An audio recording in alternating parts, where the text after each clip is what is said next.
తిరుపతి జిల్లా వరదయ్యపాలెం మండలం మరదవాడ క్వారీగొంతలో విషాద ఘటన చోటు చేసుకుంది. 3 రోజులుగా గల్లంతైన యువకుడు జడ సుకుమార్ మృతదేహం 72 గంటల పాటు సాగిన తీవ్ర గాలింపు చర్యల అనంతరం రెస్క్యూ బృందాలకు లభ్యమైంది. పోలీసులు, రెవెన్యూ అధికారులు ప్రత్యేక రెస్క్యూ బృందాల సమిష్టి కృషితో మృతదేహాన్ని వెలికితీశారు. కుమారుడి కోసం ఆశగా ఎదురు చూసిన తల్లిదండ్రుల నిరీక్షణ విషాదాంతమైంది. సంఘటన స్థలానికి చేరుకున్న సత్యవేడు ఎమ్మెల్యే కోనేటి ఆదిమూలం బాధిత కుటుంబాన్ని పరామర్శించి ప్రభుత్వ సహాయ సహకారాలు అందిస్తామని హామీ ఇచ్చారు. ఈ ఘటనతో మరదవాడతో పాటు పరిసర ప్రాంతాల్లో తీవ్ర విషాదం నెలకొంది. బాధాకర విషయం అంటే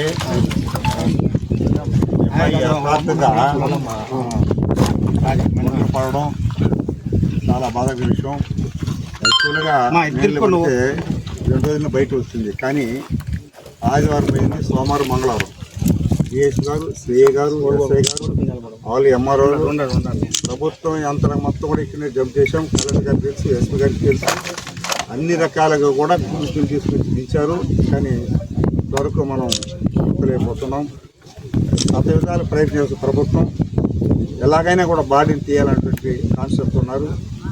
మరి కలెక్టర్ గారితో మాట్లాడి, మరి ఆర్డీఓతో మాట్లాడినాము.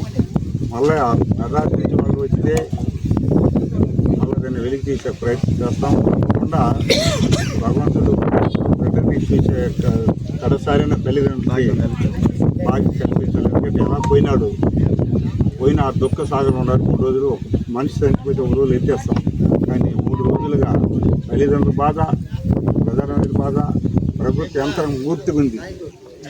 ఇలాంటి సమయం ఎవరు కూడా జరగకూడదు. చాలా సందర్భాల్లో ప్రభుత్వం స్పందించి ఎలా ఉన్నా కూడా తీసేస్తారు.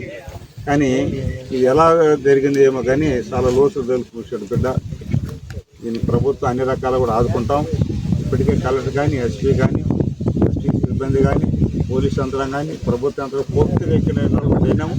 తప్పకుండా సుకుమార్ అనే వ్యక్తిని మనం కాపాడలేకపోయినా కడసారైనా కూడా ఆ మృతదేహాన్ని కనిపెట్టి తల్లిదండ్రులకు అప్పగించే బాధ్యత ప్రభుత్వం డిఎస్పీ ఆధ్వర్యంలో ఇది చేస్తారనేసి మండల మేజిస్ట్రేట్ గారు ఉన్నారు.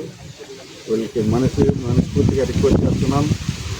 పేద పిల్లోడు చాలా బాధేస్తుంది. పిల్లోడు ఆ తల్లి ఆవేదన చూస్తే తల్లిదండ్రులు బయట చెప్పులేని ఆవేదన ఉన్నారు. 2 రోజులు అన్నం లేక పడి ఉన్నారు. వాళ్ళతో కూడా ప్రభుత్వ యంత్రాంగం ఉంది. దీన్ని మేము పూర్తిగా ఆ కుటుంబానికి అన్ని రకాల ఆదుకుంటామని చెప్తున్నామనేగా ప్రభుత్వం ద్వారా మేము తెలియజేస్తున్నాం.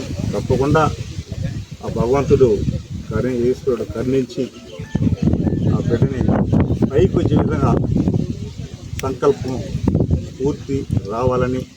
పాపం మీరే చూస్తున్నారు, ఎలా తిప్పుతున్నారు బోట్లో, మీరే చూస్తున్నారు. ఇంకా 2-3 అడుగులు లోతు అయినా కూడా మళ్ళీ వాటర్ కూడా తీసేశారు.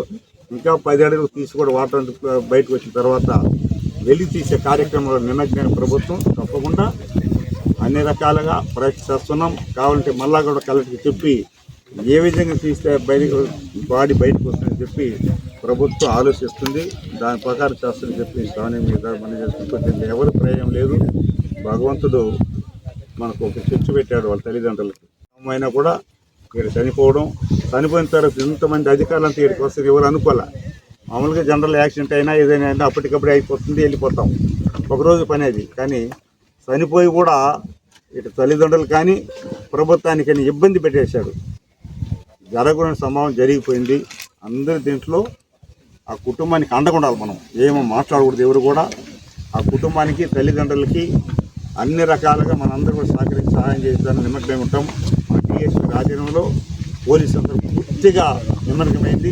వారికి ఈ సందర్భంగా వారికి కూడా మనస్ఫూర్తిగా అభివృద్ధి తెలియజేసుకుంటూ ఎలాగైనా ఈరోజు బాడీని మరణించిన వ్యక్తిని సుకుమార్ గారిని వెలికి చేస్తారని ఆశిస్తూ అందరికీ మర్యాద నిజం కూడా బాధ చెప్పుకునేటువంటి రూపం.